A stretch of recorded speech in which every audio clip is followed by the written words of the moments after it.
This is an old lab bench that we're going to finish today. Well, I'm going to refinish it. You're just going to watch. Viewers familiar with the channel may have noticed that I have another one of these in my workshop that I do some work on. And I picked up the two of them a few years ago from a local school district when they were having a liquidation sale. Really a good source of heavy-duty furniture and office equipment for things like your workshop and whatever is local school districts or universities. This furniture, it's not beautiful, okay, it never is, but it's built to take a beating. And so for a workshop or whatever, that's really good. Okay, the top here is in really rough shape.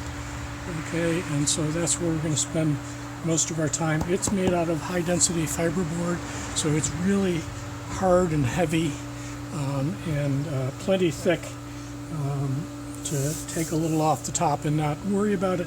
The legs and the skeleton of the table is made from oak, a nice hard, strong wood.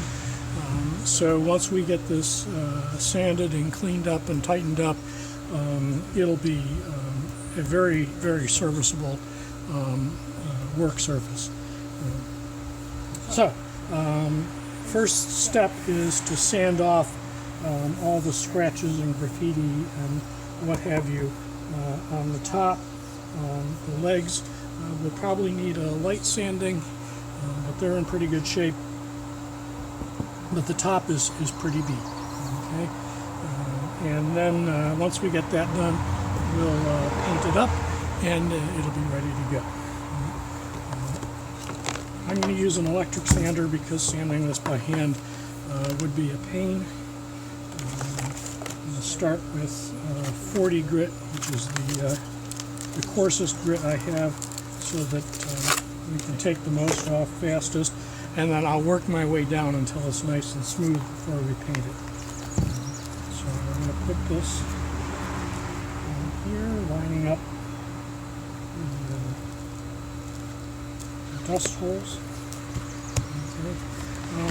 For those of you just getting started in working around the house, projects, that sort of thing, and are thinking about power tools, okay, I would recommend starting out with corded tools. Okay, they are considerably less expensive than the cordless. Okay, I know you've seen me use cordless tools, and in some situations they are really, really handy, particularly drill drivers. But for the most part, when you're getting started, you know, get your circular saw and a good drill, and get them with the cord to start out while you're learning how to use them, and save yourself a ton of money. They're also a lot more powerful when they're corded. Okay? And especially sanders. A sander will just chew through a battery in a matter of minutes. So cordless sanders are not terribly practical for most purposes. So when you're getting your power tools, keep that in mind. And then the other approach that has worked well for me is I buy a tool when I have a project that tool will make easier. Okay, so I basically amortize the cost of the tool on the project that I'm doing, and then once you've successfully done the project, the tool is basically paid for itself versus having somebody else do the work for you. So do that over the years, and you'll have a well-stocked workshop. Eventually, you will want to go cordless, but if you're starting out, and if there's tools like a sander, corded is the best approach. I'm going to get my ear protection and put my mask on. Okay, don't want to be breathing in any dust.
that first pass lets you sort of feel where you're going to need to do the most sanding, and this area of the bench has been the most abused and is the roughest.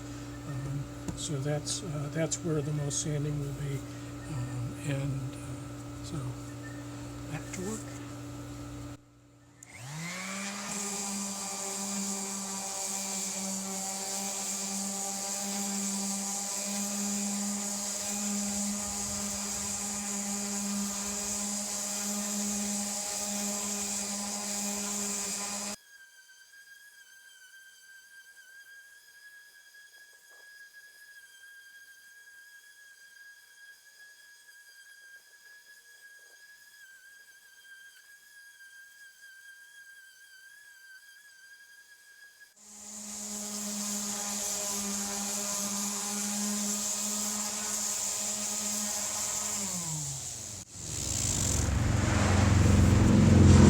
Always want to keep the sander moving, okay, and that helps keep the buildup from happening and get you a smoother finish. So you always keep it moving.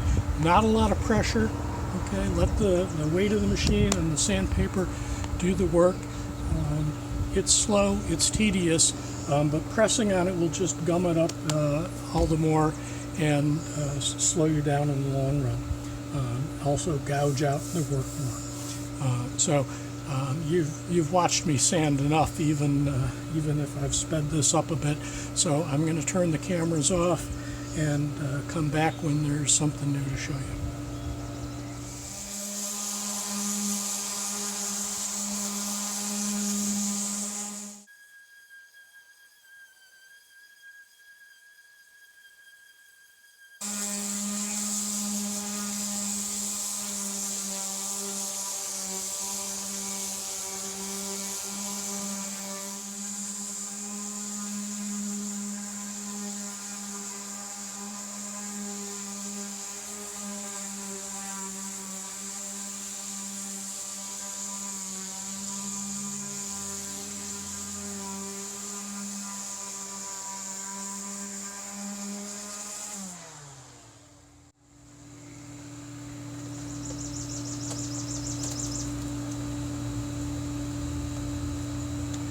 Okay, we've got this mostly down.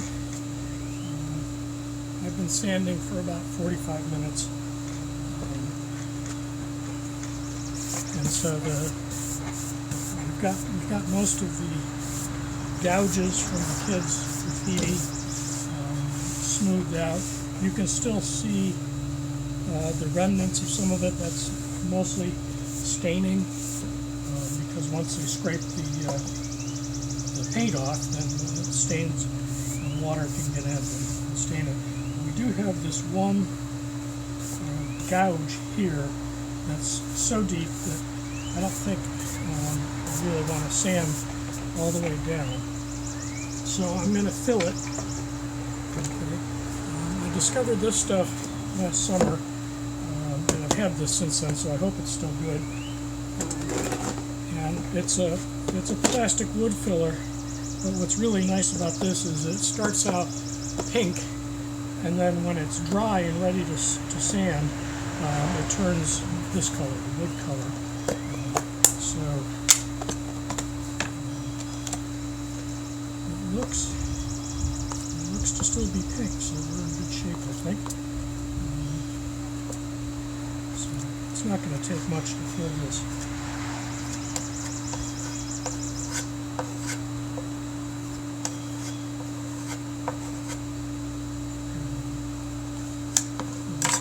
Here.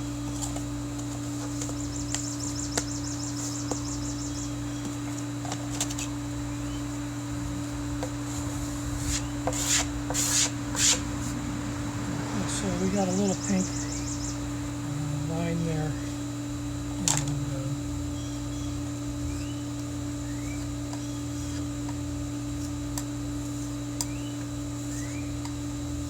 smoothed out, and so I'll come back when that's not pink anymore and is dried and is ready to sand some more.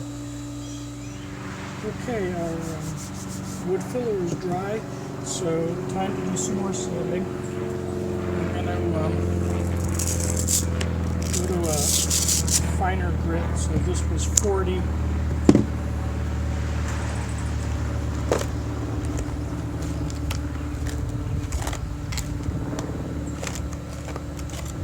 Go to 80 grit.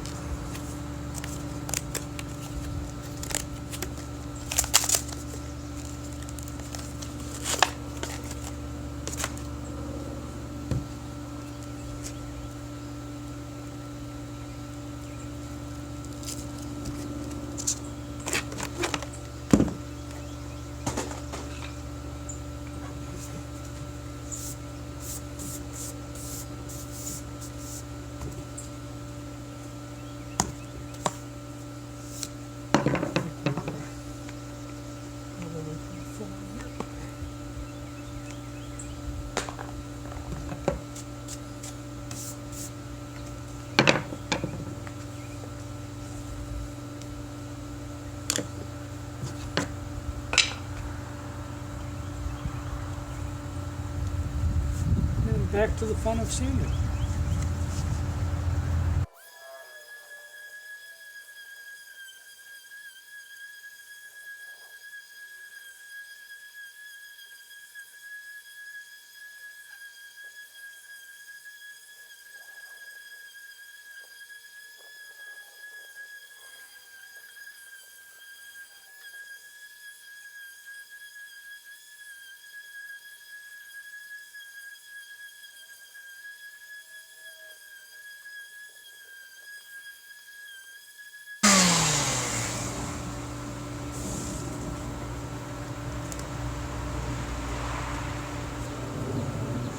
You'll notice that I touch and feel the surface as I sand. That's the best way to sense how smooth it is. Okay, and now that I've taken it down a grit, I can feel that there are some rough spots on the table here on the bench, and mostly I think from being gouged and then getting water damage, because fiberboard just absorbs water and sort of degrades as soon as it gets wet, which is why we're going to paint this again when I'm done. So I'm going to go get some more of this wood filler. I brought it inside so it wouldn't be out baking in the sun, and I'm going to just put a skim coat over some of these areas that are damaged to smooth them out, and then when that dries, we'll sand again.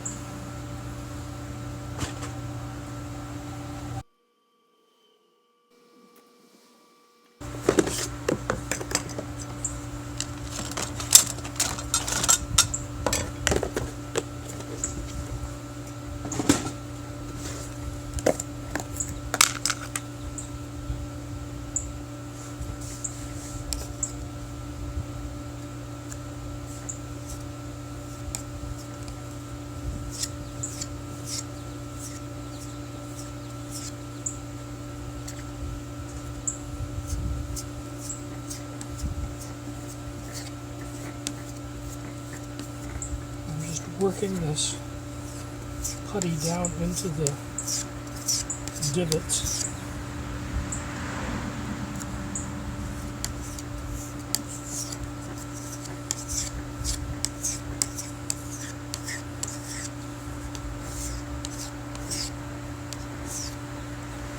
Any of the little low areas.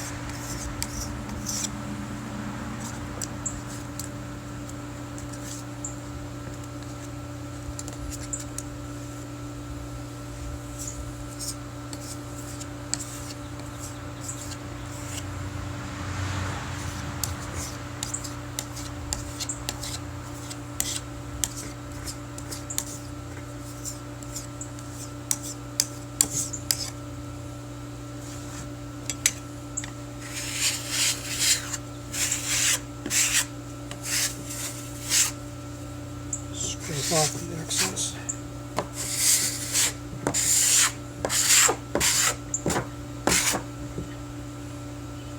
And it's hot out here, and the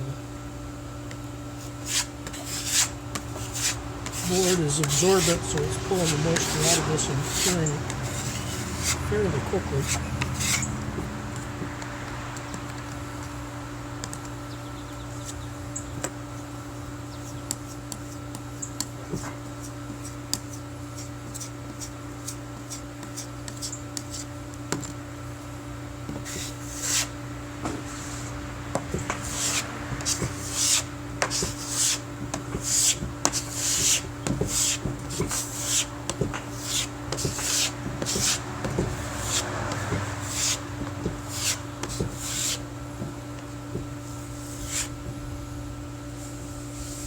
Yeah, you can see this is almost all the pink is gone already.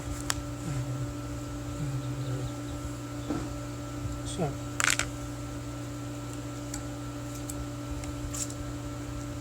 I'm not going to put this drying stuff back into the container.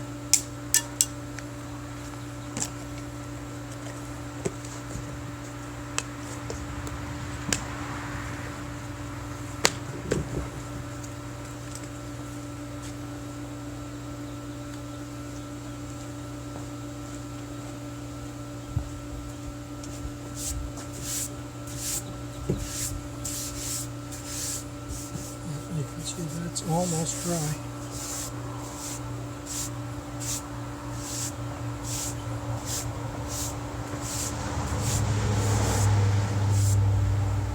And then we'll give it another sand. And then bring the grit down again. And keep bringing the grit down.